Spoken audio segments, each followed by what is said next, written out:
Long, long ago, deep in the mountains of Korea, there lived a kind and loving mother with her two children, a boy and his younger sister. They were poor, but their home was always warm and filled with laughter. Every morning, the mother would wake before the sun and begin making tteok soft, round Korean rice cakes to sell at the market in the village far away. She shaped each one carefully with her hands, stacking them neatly into wide wicker baskets. The children would sit beside her, watching with sleepy eyes, breathing in the sweet, warm smell that filled their little home. "Mother, will you be back before dark?" the boy would always ask. And she would always smile and say, "Of course, my darlings. I will always come home to you." One autumn afternoon, as the golden leaves drifted down from the trees, the mother packed her baskets full of rice cakes and lifted them onto her head. She looked back at her two children standing in the doorway of their small Korean home. "Stay inside. Lock the door. Do not open it for anyone," she said firmly, but with a warm smile. "I will be back before the stars come out." The children waved until she disappeared around the bend of the mountain path. The road was long and winding, cutting through thick forests and steep hills. But the mother walked quickly, humming softly to herself, the baskets balanced perfectly on her head. She sold all her rice cakes at the market and, as the sun began to set, she turned and started the long journey back home through the darkening mountain forest. The forest grew darker with every step. The shadows between the trees stretched long and deep. Then without warning a huge tiger leapt out from behind the rocks and landed directly in the middle of the path. It was enormous. Its orange and black fur bristled, and its yellow eyes burned like two lanterns in the dim light. The mother stumbled back in terror, nearly dropping her baskets. The tiger lowered its massive head and growled in a low, rumbling voice. "Woman," it said slowly, "give me one of your rice cakes or I will eat you instead." The mother's hands trembled. She looked down the empty mountain road. There was no one to help her. No one to call to. She was completely alone with the great hungry tiger. With shaking hands, the mother reached into her basket and held out one round rice cake. The tiger snapped it up in one bite and licked its lips. "Another," it growled. She gave it another, then another, and another. One by one, the rice cakes disappeared into the tiger's enormous mouth. With each cake she gave, the mother took one careful step backward down the path, praying the tiger would let her go. But the tiger followed her, step by step, its eyes never leaving her. "More," it growled, again and again. The basket grew lighter. Then it was half empty. Then nearly empty. The mother looked inside. Only a few rice cakes remained. Her heart hammered in her chest. What would happen when they were all gone? When the last rice cake was gone, the tiger's eyes grew dark and hungry once more. The mother clutched her empty basket and backed away, but the tiger blocked the path. The forest fell completely silent. No wind. No birds. Nothing. The mountain road that had been so familiar in the daylight now felt cold and terrifying in the gathering dark. Hours passed. The two children waited inside their warm home, listening for the sound of their mother's footsteps on the stone path. But the footsteps never came.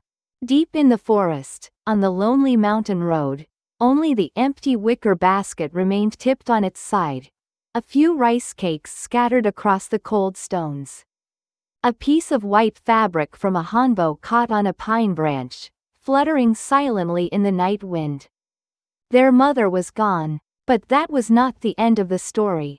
The cunning tiger had a wicked plan. It pulled on the mother's white hanbok, the flowing robe she had worn, and disguised itself as best it could. The hanbok was far too small, and its huge tiger paws stuck out from the sleeves, and its striped tail dragged along the ground. But in the darkness of night, perhaps the children would not notice. The tiger practiced the mother's voice, softening its deep growl into something gentler. Then it padded silently through the forest, following the path the mother had walked that morning. Ahead, through the pine trees, it could see the warm glow of candlelight in the window of a small Korean house. 2 children were inside, waiting for their mother to come home. Knock, knock, knock. The sound echoed through the quiet house. The boy and his sister looked at each other. Their faces lit up. Mother was home. The boy ran to the door. But just before he lifted the latch, something made him stop. The voice outside was strange.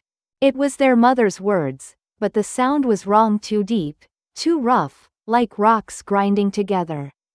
Children, it is your mother. I am tired and cold. Please open the door for me. The boy put his finger to his lips and shook his head slowly. His sister grabbed his sleeve, her eyes wide. They crept to the door together and peeked through the tiny crack between the wooden panels. Outside stood a white figure, but something about its shape was wrong. It was too large, too still, and in the darkness, they could see 2 points of yellow light like eyes that did not belong to any mother.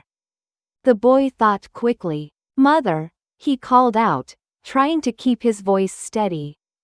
Show us your hands first. We want to make sure it is really you. There was a pause outside, just a moment of silence. Then, slowly, something appeared under the gap at the bottom of the door. It was not a mother's gentle hand. It was a massive, furry paw covered in coarse orange and black fur, tipped with long curved claws that scraped against the wooden floor. The girl screamed and jumped back. The boy grabbed her hand and pulled her away from the door. Their hearts pounded. The tiger outside let out a low, impatient growl, no longer trying to sound like a gentle mother. It was over. The disguise had failed, and now the tiger was angry. Crash! The door burst open with a tremendous bang. The tiger, huge and terrifying, filled the entire doorway. The children had no time to think, only to run.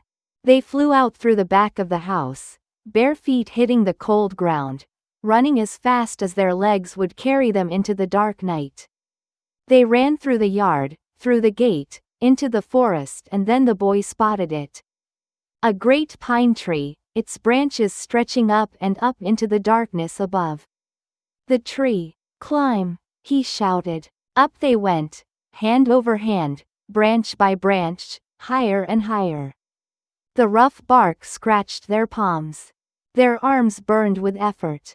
Below them, the tiger smashed through the yard with a roar, spinning around, searching until it looked up and saw them, perched high among the branches, far above its reach. The tiger circled the base of the tree, its yellow eyes gleaming upward at the 2 small figures clinging to the branches far above. It snarled and paced back and forth, back and forth. Then it reared up on its hind legs and dug its claws into the bark. It began to climb. The children watched in horror, hugging the branches tightly. But the tree was old and smooth, and the tiger was heavy. Its claws scraped and slipped. It slid back down. It tried again, clawing, scrambling, and slipped again. How did you get up there? The tiger roared up at them in fury. The clever boy called back, we rubbed sesame oil on our hands to help us grip. The tiger immediately ran to the kitchen and poured sesame oil on its paws. It tried again and slipped straight down, crashing to the ground with a tremendous thud. The children breathed, but they knew the tiger would not give up forever. High up in the branches, the night air was cold. The children held each other tightly, shivering not just from the chill but from fear. They could not climb any higher. They could not come down. And below, the tiger paced and waited with endless patience. The boy looked up through the canopy of pine needles at the vast sky above, a deep, dark blue, scattered with thousands of stars and one bright full moon. He had heard his mother speak of the heavens, of how the gods in the sky sometimes heard the prayers of those who were pure of heart. He pressed his palms together. His sister did the same. And together, with every bit of courage and faith in their small hearts, they closed their eyes and prayed out loud. "O heavens above, please hear us. If we are good and true, please send down a strong rope to save us." For a moment, nothing happened. The wind moved softly through the pine branches. The tiger below sniffed the air impatiently. And then the sky opened. A brilliant golden light poured down from the heavens, brighter than the moon, brighter than anything the children had ever seen. And from within that light, a rope thick, gleaming, and golden came uncoiling down from the clouds above, dropping slowly, slowly, until its end dangled just within reach of the children's outstretched hands. The boy grabbed it first. It felt warm and solid in his grip, nothing like any rope he had ever touched before. It felt like it had come from somewhere far beyond the earth. "Hold on to me," he told his sister. She wrapped her arms around him, grabbed the rope with both hands, and they began to climb up, up, up toward the light. The tiger watched from below, its tail lashing from side to side with fury. Then it raised its head to the sky and let out a roar. "Heavens above, send a rope down for me too." There was a long pause. Then a second rope dropped down, but this one was different. It was dark and old, frayed and thin, the fibers rotting and falling apart even as it uncoiled from the clouds above. The tiger did not notice. Or perhaps it did not care. It grabbed the rope with both paws and began to climb, hauling itself upward with tremendous strength, higher and higher above the forest floor, determined to catch the two children who were now almost invisible above it, tiny figures rising toward the glowing heavens. But with every pull, the old rope groaned and cracked. Halfway up, snap, a strand broke. The tiger lurched and swayed but kept climbing. Snap. Another strand gave way. The tiger growled and pulled harder, faster, desperate now. Snap, snap, snap. The rope tore apart all at once, and the tiger let out one tremendous, echoing roar as it fell tumbling backward through the open sky, spinning and flailing, down and down and down. Far, far below, in a wide open field at the foot of the mountain, it landed with a tremendous crash right in the middle of a field of wildflowers. And the field, which had been green before, bloomed red, brilliant, deep red flowers spreading out from where the tiger fell, as if the earth itself was marking the spot forever. And the tiger was never seen or heard from again. The two children rose all the way to heaven, pulled by the golden rope through the clouds and the stars, until they stepped onto something soft and bright and warm beyond anything the earth had to offer. And there, the heavens gave them a gift. The boy, brave and warm and bright, became the sun.